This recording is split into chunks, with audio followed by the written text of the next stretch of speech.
Hello, this is Raul Mendoza. I am the host of the Right People, Right Places podcast, and I have the absolute pleasure of having Chynise Cunningham on the show today. Primarily, we're going to be talking about HR and TA working together to make a difference. Chynise comes with a wealth of experience in retail and also most notably and recently in the financial industry. She is a senior vice president of human resources. And one of the things that has really struck me with Chynise that I had to have her on the show is her blend of experience, not only with recruiting, but also with being in human resources. And I think a lot of the times these two areas can be at odds with one another. And she just has so many insights in how to make HR and recruiting work great together so that it actually is a competitive advantage for companies and not a stumbling block. So I thought I got to have her on. Chynise, welcome to the Right People, Right Places podcast. Thank you. Thank you. Fantastic. So today, what I wanted to do before we get into those juicy morsels of insights regarding how we can make HR and recruiting really hum, I before we even get into any of that good stuff, we want to get to know the person, Chynise. And Chynise, why don't we just do that? Tell us a little bit about yourself. Tell us your story. I already mentioned it a little bit here. You started in retail, kind of on the recruiting side, a little bit of HR mixed in there, and now you're in the financial industry, and would love for our audience to hear about you and who you are and how you got here. Okay. Well, I want to just really start when, being very clear. I started in retail. I did not have retail experience, and I'm very grateful that I was able to have the chance. Retail and especially fashion is very competitive, and I knew nothing.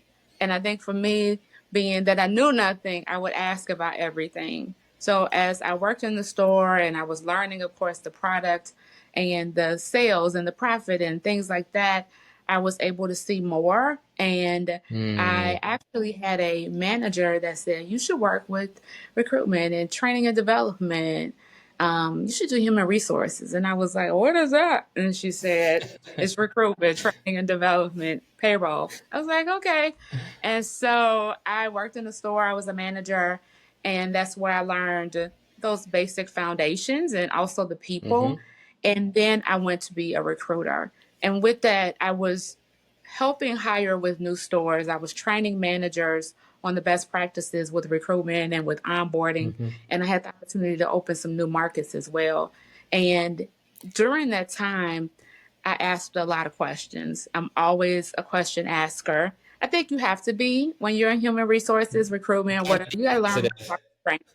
You got to talk to strangers, right? So I like to say what made me successful was I asked questions. Why are we hiring for this position again and again? What's the salary? What's the salary? Where did it come from? What's the budget of this? When we're opening a market, so when I'm recruiting, how can I market the recruitment? What can I do? How can I work with marketing or whatever the case may be? Can I have some flyers, some social media postings? So I looked at the full recruitment experience. And I thought it was just really important because I was recruited, I was hired, and I know how it feels, right? You want to feel good. So as a recruiter, I worked in an environment that I was grateful that I could ask those questions and get the answers I can understand and I can be big picture. And I had the opportunity then to be a HR manager in which I led HR for a district, like 5 states, and I managed a recruiter as well. And that was really cool because then I was able to layer on that management, store management, learning what I learned, the recruitment experience, and then putting it together to support people on an HR level. So I had the expectation just for me, period, because of my experience as a recruiter to have a relationship with HR, but also the controller, marketing, whatever department. And then as an HR manager, I still have that expectation for myself, but also to talent person as well. That's I guess how I got here. And now in my role, I do manage a talent acquisition specialist, and we work the same way. It is we have a relationship. We are asking the questions. We are putting it all together and then figuring out the whys, the hows, so that we can roll it out. Oh, love it. I just absolutely love it. I love hearing when I think when you're in a situation where you've actually been there and you've done that, you've been in the situation where you've been the student in recruiting and you learned that space, and now full circle you're leading HR and you're also leading talent acquisition, and you're infusing those same things that helped you be better, and not only for the business but for your growth, with another talent acquisition specialist to be able to pass that down. I think I love hearing that. I love hearing when there's that full circle moment of like, this is what I've experienced and this is what I've learned, and now I'm passing it down to someone that is maybe new or coming up in the industry. Because again, as well as I do, when it comes to recruiting, and I hear it all the time. I just talked to a recruiter recently, just actually a couple hours ago, where they were a teacher before they became a recruiter. Like, you don't go to school to be a recruiter. It somehow finds you. That was your story. And, I love how that weaved into what you've become today and what you're able to now pass down to someone on your team. And so anyway, I had a comment on that. And the other thing that I wanted to say with that, yeah, totally. The other thing I wanted to say as well that I love is relationship. We live in a time where technology is moving faster than it ever has. You've got AI, you've got automation, you got so many things that are accelerating business and how we do business. But there's one thing for sure, even though business is moving at a pace that it's never moved at before, relationship is just as important. And I think when it comes to human resources or recruiting, we're the relationship people, and I think I love how that's what you're about. It's about relationship. It's about building that relationship. Even early on in those days in retail, when you were learning, you were asking questions. That's all about relationship. It's all about connecting and learning the business, and then continuing that into what you are today as a senior vice president of human resources, and now overseeing a team and kind of passing that on, as that's kind of the secret weapon of success when it comes to recruitment and human resources. Asking questions. I think that's wonderful. So I just wanted to highlight that. I love that. Let's dig into, I love the story there, and please feel free to share more elements of your story as we're going here. But let's dig into just how it works for these two functions to come together and make it happen for the business, and I wanted to kind of pick your brain, get your thoughts, and really share with our audience. I think you've already kind of pushed through some of those ideas, but I wanted to even bring a more attention to them here and just asking you a question. But yeah, what does an effective relationship look like between recruiting and HR in building healthy cultures and promoting growth and retention? You could speak to your experiences early on or now. I'd love to hear your thoughts there. So I think there's a couple things. I want to say that when I was in retail, I was incredibly grateful to work in an environment. It was a European company. The culture is different. It's flat level. So you can jump in and do things. You can have opportunities to learn, sit with people, be exposed. And that really helped me. And I'm grateful for that, right? And I was unfortunately laid off because of COVID. And I was devastated, and I was exposed to a whole new world. My friends and my family would joke, Chynise, you're not in Europe anymore. You're in America. You'll be in corporate America. And I struggled. Like, I'm not sizzle. I'm not going to sell the sizzle. But what I learned, first of all, where I'm getting at this, is that the culture is so important, and you have to read the room. We have recruiters, and then we have talent acquisition specialists, Then you also have places where the title doesn't matter. And Right. I'm going to say a recruiter. When you are a recruiter and you work in that environment where they're like bodies on bodies on bodies on bodies, it can be difficult to Right. build that relationship. And you have to decide if that's where you want to be. If that works Yep. for you, that's okay. You know what I mean? Because there might not be any relationship building because you're doing bodies on bodies on bodies. If you work Right. somewhere with that culture to be a part of the team, not be on the outside, and get an update when it's convenient.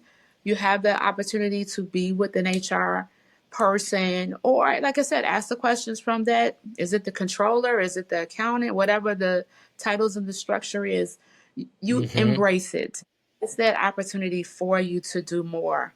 And that can help you get to that next step, regardless of where it was. I joke with Yeah. people, and nobody believes me, but I really mean it because I am a jokester sometimes, is that I never had any career goals. And so even as a kid, maybe that week I wanted to be a nurse, maybe I wanted to be a teacher. I didn't have career goals. And I just went with it. I asked the questions, and then I really learned. Like I like human resources. I love talking to people. I remember when I had my interview for this position, Mm-hmm. I was like, oh, I don't have a problem. Yes, I'll have those difficult conversations. No, it's fine. I order the cupcakes. I don't have a problem with it. It's some things that I prefer, right? Than others. I Yep. like the training and development. I prefer that. I like building strategy.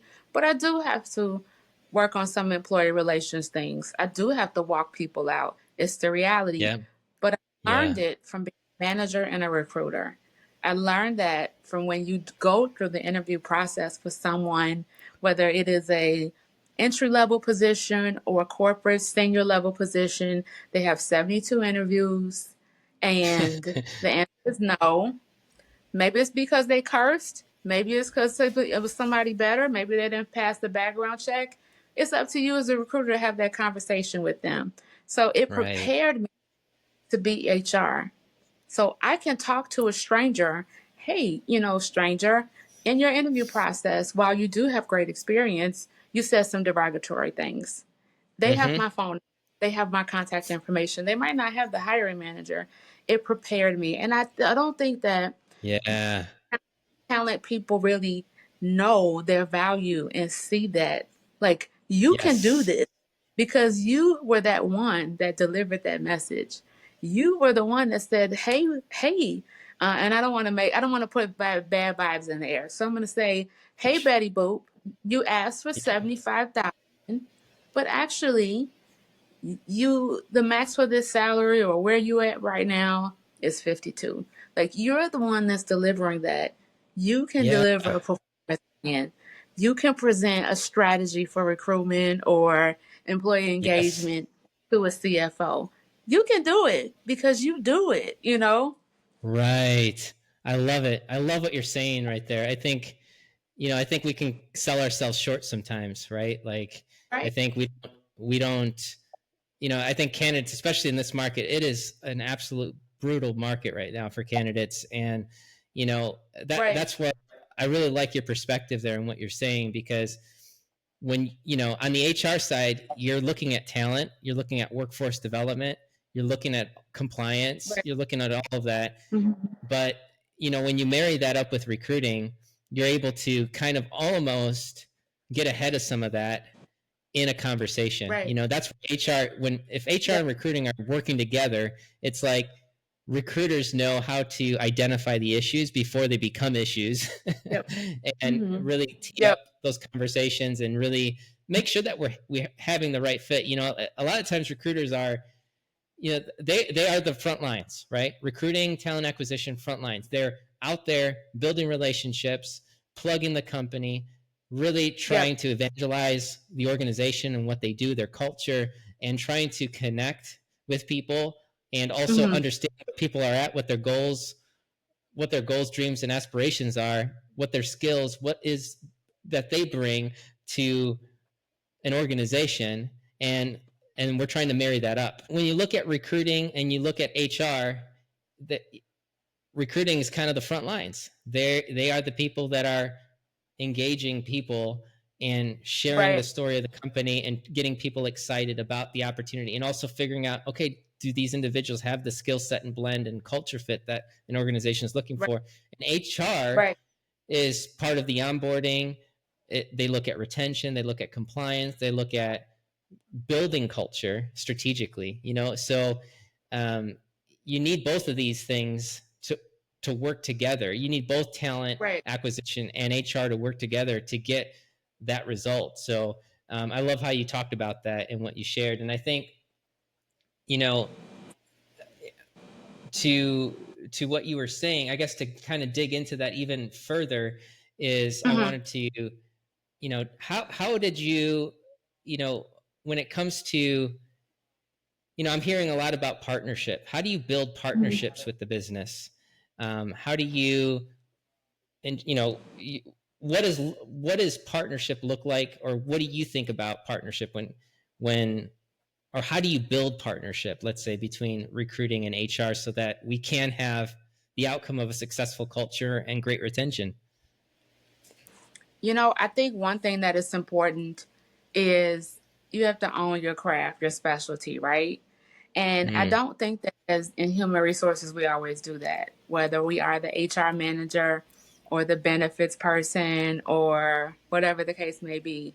Whereas it can be different with someone in operations or accounting. They will own it. They will own it. This is the way it is. Accounts payable. Tuesday's done. Delete. There's no conversation, right? And there can be some bounce back or some questioning about recruitment. Really, why are we posting here and there? Do we really have to sponsor this position? And you have to own it. And I kind of say sometimes this is the way it is. And you don't want to say do what I say and not, as I say and not as I do, whatever. But right. we have that gift because we are bringing people in to explain the whys and tell them some things compared to asking. We do that with talent. We have to do it in house as well. So Mm-hmm. there are, I think you have to once again read the room. You have to look at the person, the position, definitely build relationship, talk to people. And you do have to say, this is what I need. And you do have to Mm-hmm. sometimes be prepared with those numbers, those statistics. And you don't have to get super deep. One thing Yep. that I think about that I'm incredibly grateful for is that there are ATSs and HR systems that will track those numbers for you, right? And tell you Mm-hmm. what your Mm-hmm. turnover is. You can use different tools on the internet about how to plug in this number, this salary, this and that, so you can learn your time to fill or how much it costs to recruit, and bring that to your CFO or the accounting manager or whomever it is, and talk to your Right. CEO and explain those whys. Because when you don't, and what I learned is that there is an assumption that recruiters are just maybe sending out a bunch of emails all day Yep. and not really kind of working it. There is an assumption that HR is just ordering cupcakes. They don't really see what it looks like, to find a the right platform to recruit. What's the long Right. term? Really at the company's goals, how much that takes in your effort as well as the money that you spend, and then having to justify it. So you have to sometimes come with some numbers. You do. Mm-hmm. You have to think about it. Sometimes you got to talk about the people. You may have to Mm-hmm. talk to whoever that head manager is. HR sometimes reports to the CEO, the CFO, legal, whatever. And then maybe you have to speak their language. We're the best at speaking other people's language. So you have to speak their I love language. that. You know what I mean? If you report to Yeah. general counsel, or general counsel was your power partner, I'm grateful that general counsel is my power partner. I can say because they know general, right? But we know Yeah. employment law. So I can That's right. say, this law, people think about the Civil Rights Act as just the fountains, but Civil Rights Act covers protected categories. This puts us at risk because we don't have A, B, and C.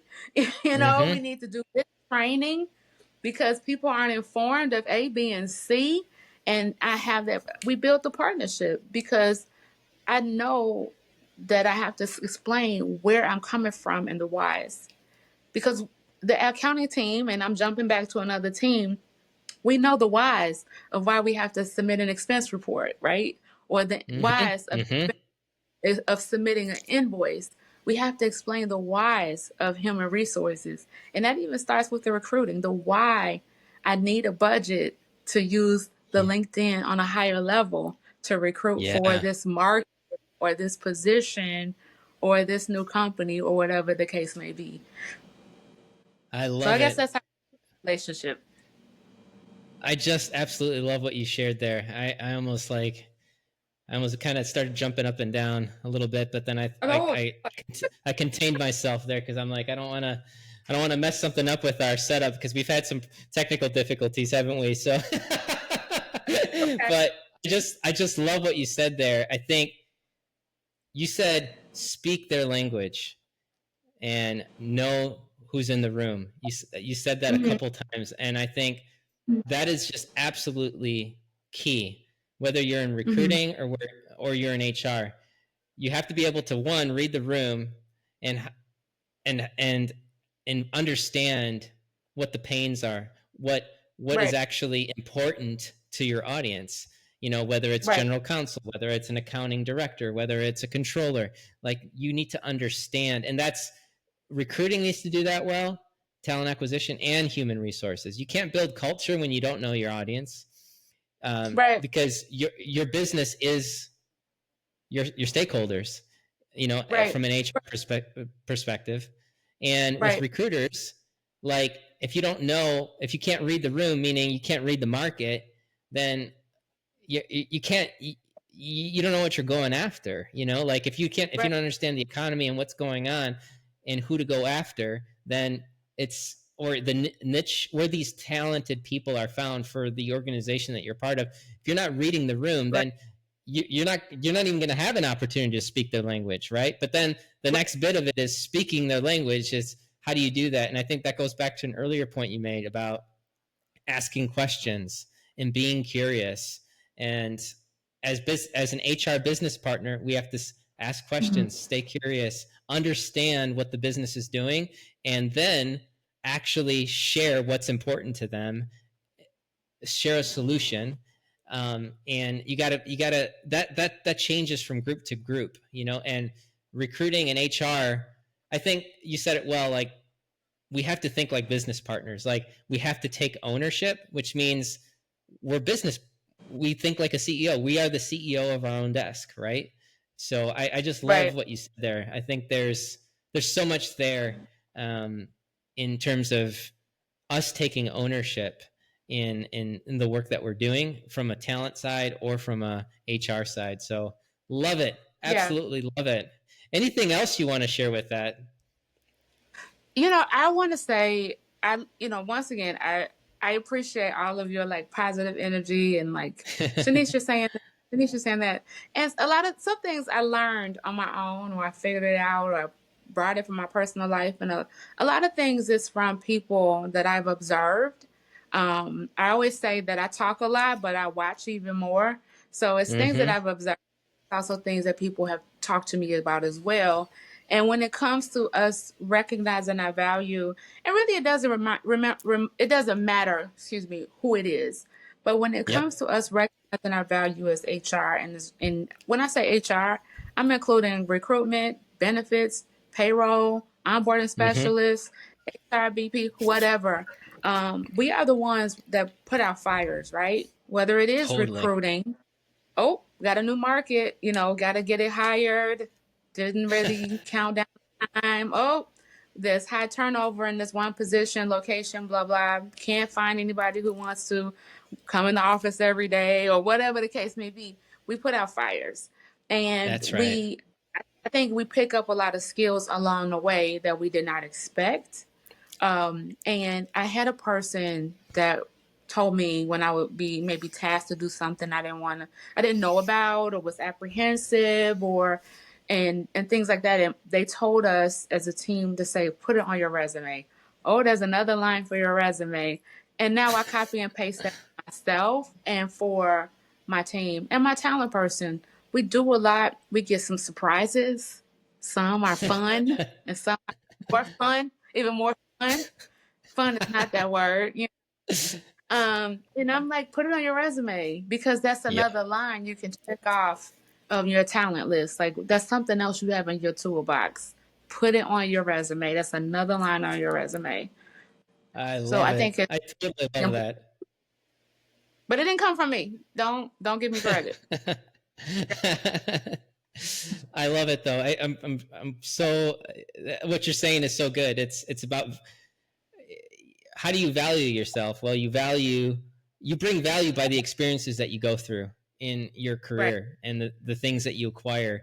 And I think what happens is I love that reminder. Like, hey, put it on your resume. Like it completely changes the perspective on what the challenge is. It makes it Right. a gain, not a loss. It's like, what have I Right. gained from this versus what Right. am I losing? Yeah, it's inconvenient. Yeah, this is frustrating, but what am I learning through the inconvenience, through the frustration that is making me a better recruiter, a better HR leader?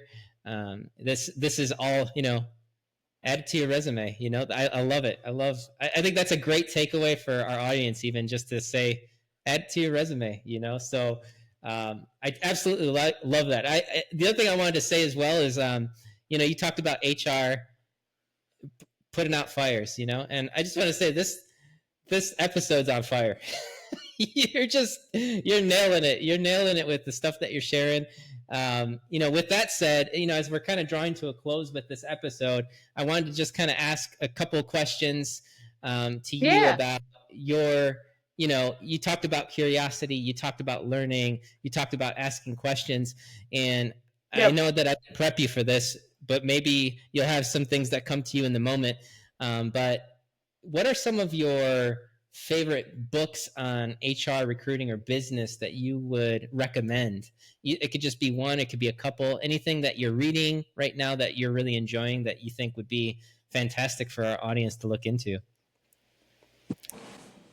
Or, So or it could be a podcast, or it could be an audiobook, anything like that. so you know what? I'm gonna be real is that I think I'm a little bit different. Sure. As I always say, like my delivery is casual, my message is not. But I think my Love way it. of learning is a little bit more casual or different than others. So what I look at is I look at a couple different things. So for Sure. one, you know, with HR, you're really not required to have certifications like a Absolutely. CPA or OSHA or something like that, right? But Totally. we have laws change every day. You know, I mean, we woke up in January and surprise executive orders that impact mostly the human resources without Right. a lot that were changed. So, or surprise, there's this new law effective in 2 months about time off or whatever. So, I'm making Right. it a priority. I have to stay on top of the laws. I have to Love stay it. on top of the laws. And so, with that, I've really tried to focus a lot on networking of recent. Yes, I've always Mm-hmm. had my Sharma account, but the networking and different groups so that I can stay on top Mm. and learn. Another thing is for me is that I need to know what's happening in the market. So I can Mm-hmm. Mm-hmm. just stay relevant. You hear a lot about, oh, school HR did this, or old school HR did that. And I want to be current HR. I don't know what's happening with me with the next 100 years. Okay. You know, um, honestly, I don't play the lottery, so I don't know if I'm going to get that 100 million. My grandmother lived until she was 95, so I probably got a long way to go, right? That's So I awesome. don't want to be an old school HR. So I really make a point to stay on top of the trends and through Mm-hmm. that networking, seeing what's out there, looking at the statistics, what's happening with the boomerang hires or what's happening with this. So I make a point to stay on top that way. Mm-hmm. Okay. I didn't know we were reconnecting. Sorry. And then Yeah. I also really make it a point to stay on top of what's happening. with the demographic of who I'm working with. So I Totally. found that very valuable. And that was a trial by fire when I was recruiting for a market that I was unfamiliar with. And I went in with my regular tactics. I'm going to do a recruitment event. I'm going to bring some balloons and I'm going to have some candies on the table and blah, blah, blah, blah, blah. And it didn't work because that wasn't what was happening in that market. So you got to stay relevant on what's happening with where you're recruiting. And it's the same thing, not just an area, but it's a Yep. demographic. You're recruiting for what? You're recruiting for entry level people out of college. What do they want right now? What are they looking for? Oh, the position that you're recruiting for or that you're working with as human resources has needs 10 years of experience and they're mostly tenured, which means that their experience level or whatever the case may be is more. What do they want? Mm-hmm. How can you connect to them? What's the best way? And it's from offering the benefits or spotlighting specific benefits. It could be also the communication that person entry level could be fine with you sending them a text message. But that Mm-hmm. person that has more experience, you might have to give them a couple phone calls compared to even the Right. emails, whatever it may be. So you got to really stay on top and know what's happening to just be relevant, which I think is important. For me, people always laugh like I'm not really on social media. I only have LinkedIn, really, Good for you. for like work, things like that. And so I always say, like, if you want a picture of me and what's happening, I'm exclusive. I'll send it to you, or whatever the case may be. You want a picture of your kids, then you'll send me a picture of your kids. But I'm not on social media, and so all that other stuff I don't see, but I do Yeah. some little research and see what's happening so that I can connect to people. But I do keep it limited for my own quality of life. So You're smart. reading, I, I read kind of here and there. Yep. One of the books that I loved was The Culture Map, which stands out to Ooh. me. Taking it old school would be the 7 highly effective principles for people. I mean, I'm always Yes. thinking, think when and seek to understand. But those are the ways that work for me learning right now is staying on Cool. top of the laws, knowing what's in the market, and using those things to speak to whoever I'm speaking to.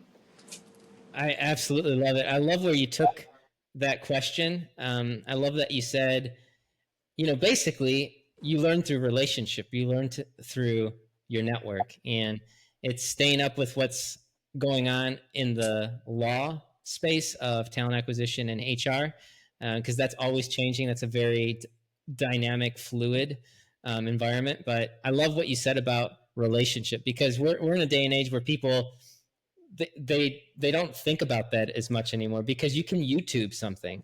You can you can Right. go on social media and grab this information, but what you're saying is, hey, let's talk to people that are in the market. Let's talk to people that know this stuff, whether it's SHRM. It's one thing to be a part of a SHRM network, but if you're not actually talking to people in that network, you're not really Right. leveraging it.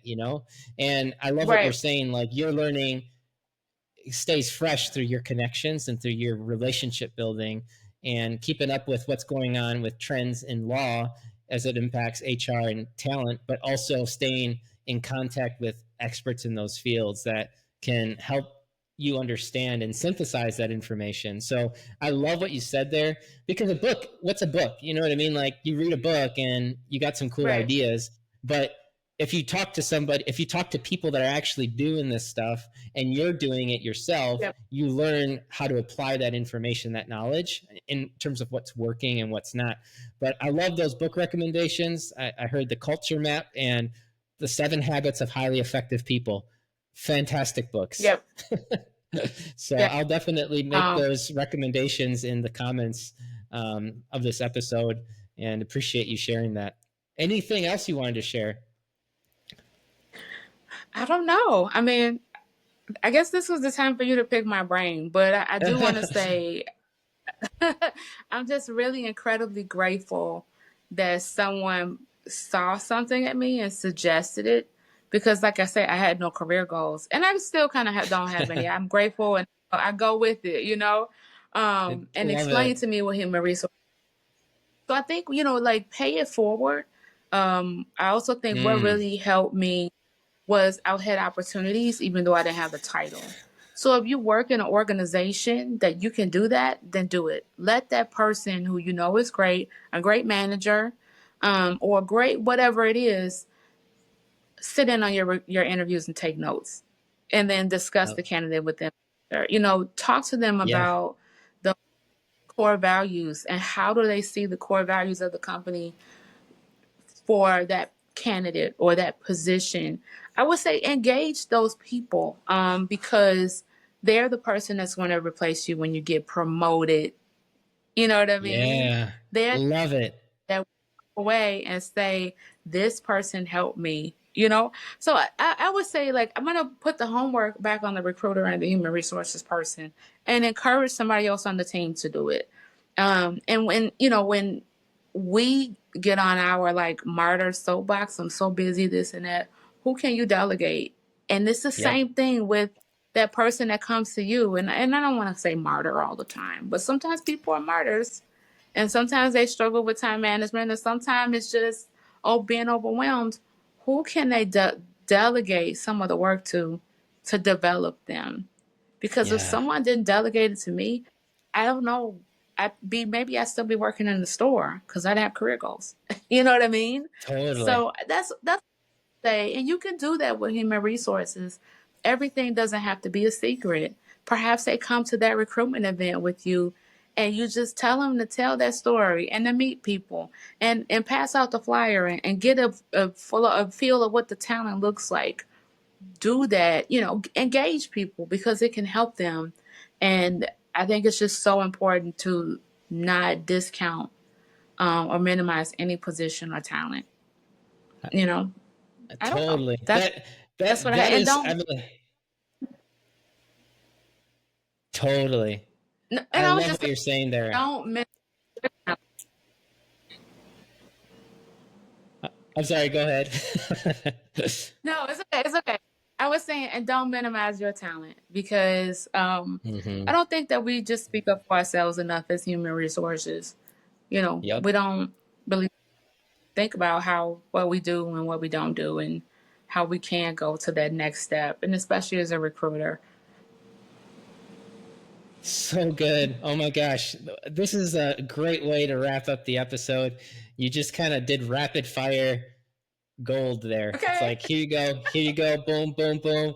This is thing, don't, give back, share what you've learned, pass it on, and help people realize the opportunity that's before them. Look, if you aren't in that title, if you aren't in that position right now, how about you explore it and learn it and jump in there with someone that's been doing it and you pass on those skills.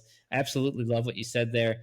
Um, Audience, take note here. These are fantastic things, especially if you're somebody that is exploring HR or exploring recruiting. You got some tips here from Chynise on how to break into a career with this. And it could be as easy as just recognizing the environment and the opportunities that are before you, asking questions and asking if you can shadow, asking if you can do some of that work with their guidance.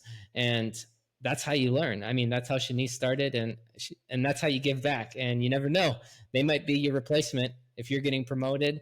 You just never know where the world will take you, where the career will take you, whether it's in recruiting and HR. So on that note, Chynise, I want to thank you so much for being on the Right People, Right Places podcast and sharing your experiences and background with our audience here. I know that I've gained a lot of value from what you've shared, and I know that our audience will as well. So thanks so much. It's been a pleasure, and peace out. Thank you. Thank you.